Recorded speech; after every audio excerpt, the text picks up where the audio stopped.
ನಮಸ್ಕಾರ. ಇವತ್ತು ಬೆಂಡೆಕಾಯಿಯಿಂದ ಫ್ರೈ ಮಾಡೋಣ ಅಂತ ಅಂದ್ಕೊಂಡಿದ್ದೆ. ಬೆಂಡೆಕಾಯಿ ಫ್ರೈನ ನಿಮಗೂ ತೋರಿಸೋಣ ಅಂತ ಬೆಂಡೆಕಾಯಿನ ಚೆನ್ನಾಗಿ ತೊಳೆದು ಇಟ್ಕೊಂಡಿದ್ದೀನಿ. ಇದನ್ನು ಒಂದು ಬಟ್ಟೆಯಲ್ಲಿ ಒರೆಸ್ಬಿಟ್ಟು ಹೆಚ್ಕೊಂಡ್ಬಿಡೋಣ. ಬೆಂಡೆಕಾಯಿನೆಲ್ಲ ಚೆನ್ನಾಗಿ ಒರೆಸಿ ಇಟ್ಕೊಂಡಿದ್ದೀನಿ. ಈಗ ಇದನ್ನು ಕಟ್ ಮಾಡ್ಕೊಳ್ಳೋಣ. ನಾನು ಇದನ್ನು ಯಾವ ಶೇಪಲ್ಲಿ ಕಟ್ ಮಾಡ್ಕೊತೀನಿ ಅದನ್ನು ತೋರಿಸ್ತೀನಿ. ಯಾಕಂದರೆ ನಾವು ಇದನ್ನು ಡ್ರೈ ಫ್ರೈ ಮಾಡೋದಲ್ವ, ಹಾಗಾಗಿ ನೋಡಿ ಈ ಥರ ಒಂದು ಬೆಂಡೆಕಾಯಿನ ಈ ಥರ 4 ಸ್ಲೈಸಾಗಿ ಕಟ್ ಮಾಡಿ ಇದನ್ನು ಒಂದು ತಿನ್ನಾಗಿ ಕಟ್ ಮಾಡ್ಕೊಳ್ಳೋಣ. ನೋಡಿ ಈ ಟೈಪಲ್ಲಿ ಕಟ್ ಮಾಡಿದ್ದೀನಿ. ಹೀಗೆ ಮಾಡೋದ್ರಿಂದ ಹುರಿಬೇಕಾದ್ರೆ ಇದರಲ್ಲಿ ಲೋಳೆನೂ ಕೂಡ ಬೇಗ ಹೋಗುತ್ತೆ. ಆಮೇಲೆ ಇದು ಫ್ರೈ ಆದಾಗ ತುಂಬ ಟೇಸ್ಟ್ ಇರುತ್ತೆ ತಿನ್ನೋದಕ್ಕೆ. ಮಕ್ಕಳಿಗೂ ಕೂಡ ತುಂಬ ಇಷ್ಟ ಆಗುತ್ತೆ ಇದು ಬೆಂಡೆಕಾಯಿ ಫ್ರೈ. ಒಂದು ಸಲ ಮಾಡಿ ನೋಡಿ. ಈಗ ಈಗೆಲ್ಲ ಬೆಂಡೆಕಾಯಿ ಕೂಡ ಪೀಸ್ ಮಾಡ್ಕೊಂಬಿಡೋಣ. ನೋಡಿ ಎಲ್ಲ ಕಟ್ ಮಾಡ್ಕೊಂಡಿದ್ದೀವಿ. ಈ ಥರ ಆಗಿದೆ. ಈಗ ಇದಕ್ಕೆ ಒಂದು 2 ಈರುಳ್ಳಿನ ನಾನು ಈ ಟೈಪಲ್ಲಿ ಕಟ್ ಮಾಡ್ಕೊಂಡಿದ್ದೀನಿ. ಒಂದು ಸ್ವಲ್ಪ ಕೊತ್ತಂಬರಿ, ಸ್ವಲ್ಪ ಕರಿಬೇವು, ಇಷ್ಟೇ. ಇದಕ್ಕೆ ಖಾರದ ಪುಡಿ, ಅರಿಶಿನ ಪುಡಿ, ಉಪ್ಪು ಇಷ್ಟೇ ಬೇಕಾಗಿರೋದು. ಫ್ರೈ ಅಲ್ವಾ, ಹಾಗಾಗಿ ಆದರೆ ತುಂಬ ರುಚಿಯಾಗಿರುತ್ತೆ. ಬನ್ನಿ ಹೇಗೆ ಮಾಡೋದು ಅಂತ ನೋಡೋಣ. ನೋಡಿ ಒಂದು 2 ಸ್ಪೂನಷ್ಟು ಎಣ್ಣೆನ ಹಾಕ್ಕೊಂಡಿದ್ದೀನಿ. ಸಾಸಿವೆ ಹಾಕೋಣ, ಎಣ್ಣೆ ಕಾದಿದೆ. ಈಗ ಸ್ವಲ್ಪ ಜೀರಿಗೆ ಹಾಕೊಳ್ಳೋಣ, ಆಮೇಲೆ ಕರಿಬೇವು ಹಾಕೊಳ್ಳೋಣ, ಎಷ್ಟು ಅಂತ ಈರುಳ್ಳಿ ಹಾಕೊಳ್ಳೋಣ. ಚೆನ್ನಾಗಿ ಈರುಳ್ಳಿ ಕೂಡ ಚೆನ್ನಾಗಿ ಫ್ರೈ ಆಗಬೇಕು.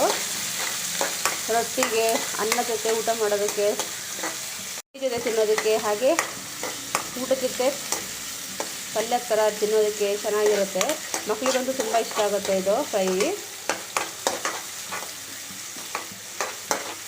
ಚೆನ್ನಾಗಿ ಈರುಳ್ಳಿ ಫ್ರೈ ಆಗಬೇಕು. ಈರುಳ್ಳಿ ಚೆನ್ನಾಗಿ ಫ್ರೈ ಆಗಿದೆ. ಈಗ ಬೆಂಡೆಕಾಯಿನ ಹಾಕೊಂಡ್ಬಿಡೋಣ. ಒಂದು 2 ನಿಮಿಷ ಫ್ರೈ ಮಾಡ್ಕೊಳ್ಳೋಣ ಆಯಿಲಲ್ಲೇ. ಫ್ರೈ ಮಾಡಿಕೊಂಡು ಸಿಮ್ಮಲ್ಲಿ ಇಟ್ಬಿಡೋಣ. ಇದನ್ನು ಒಂದು 5 ನಿಮಿಷ ಫ್ರೈ ಮಾಡಿ. ಯಾಕಂದ್ರೆ ಸ್ವಲ್ಪ ಲೋಳೆ ಎಲ್ಲ ಹೋಗಬೇಕಲ್ವ, ಹಾಗಾಗಿ ಒಂದು 5 ನಿಮಿಷ ಫ್ರೈ ಮಾಡಿ ಸಿಮ್ಮಲ್ಲಿ ಇಟ್ಬಿಡೋಣ. ಇದನ್ನು ನೋಡಿ ಲೋಳೆ ಕಾಣಿಸ್ತಾನೆ ಇಲ್ಲ ಒಂದು ಸ್ವಲ್ಪನೂ. ಹಾಗೆ ಹೀಗೆ ಇದನ್ನು ಒಂದು 5 ರಿಂದ 10 ನಿಮಿಷ ಎಣ್ಣೆಯಲ್ಲೇ ಫ್ರೈ ಮಾಡಬೇಕು. ಗ್ಯಾಸ್ನ ಸಿಮ್ಮಲ್ಲಿಟ್ಟು ಪ್ಲೇಟ್ ಮುಚ್ಚಿಬಿಡೋಣ. ಒಂದು 5 ರಿಂದ 10 ನಿಮಿಷ ಚೆನ್ನಾಗಿ ಫ್ರೈ ಆಗಲಿ. ಆವಾಗವಾಗ ಮಿಕ್ಸ್ ಮಾಡಿ ಮತ್ತು ಪ್ಲೇಟ್ ಮುಚ್ಚಿಬಿಡಿ 5 ರಿಂದ 10 ನಿಮಿಷ. ನೋಡಿ ಚೆನ್ನಾಗಿ ಫ್ರೈ ಮಾಡಿ, ಇಲ್ಲೊಂದು ತಳ ಹತ್ಬಿಡುತ್ತೆ. ಅದಕ್ಕೆ ಎಷ್ಟೊಂದಿತ್ತು, ಈ ಫ್ರೈ ಮಾಡ್ತಾ ಅದು ಸ್ವಲ್ಪ ಆಗ್ತಿದೆ ಕ್ವಾಂಟಿಟಿ. ಇನ್ನೂ 5 ನಿಮಿಷ ಚೆನ್ನಾಗಿ ಫ್ರೈ ಆಗಬೇಕು. ಇದು ಚೆನ್ನಾಗಿ ಫ್ರೈ ಆದ್ರೇ ಅದ್ರ ಟೇಸ್ಟು. ಮಕ್ಕಳಿಗಂತೂ ತುಂಬ ಒಳ್ಳೆಯದು. ಅವ್ರಿಗೆ ಜ್ಞಾಪಕ ಶಕ್ತಿ ಕೂಡ ಹೆಚ್ಚಿಸುತ್ತಿದ್ದು. ಮಕ್ಕಳಿಗೆ ಇದನ್ನು ಮಾಡಿಕೊಡ್ರಿ. ರುಚಿಗೆ ತಕ್ಕಷ್ಟು ಉಪ್ಪು ಹಾಕೊಳ್ಳೋಣ.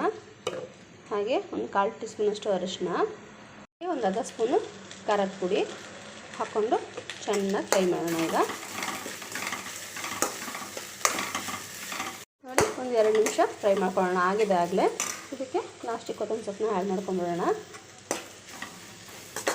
ನೋಡಿ ಎಷ್ಟು ಟೇಸ್ಟಿಯಾಗಿ ಇರುವಂತಹ ಬೆಂಡೆಕಾಯಿ ಫ್ರೈ ನಮಗೆ ರೆಡಿಯಾಗಿದೆ.